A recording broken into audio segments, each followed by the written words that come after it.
তোমাকে দাওয়াত দিছে, তুমি বলছো আমি যাইতে পারি যদি শেখ হাসিনাকে ফেরত দাও আর ওই হাদি হত্যাকারীদের ফেরত দাও। তুমি কে? তারেক রহমান, হু আর ইউ?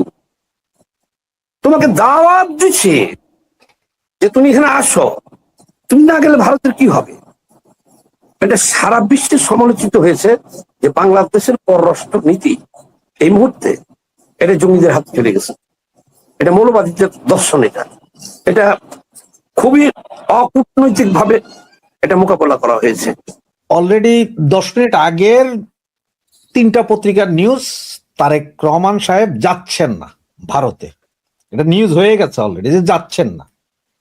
এখন যাচ্ছেন না, ওয়েল অ্যান্ড গুড।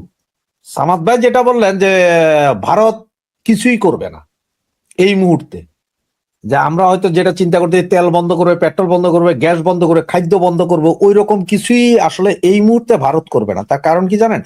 একটাই সূত্র,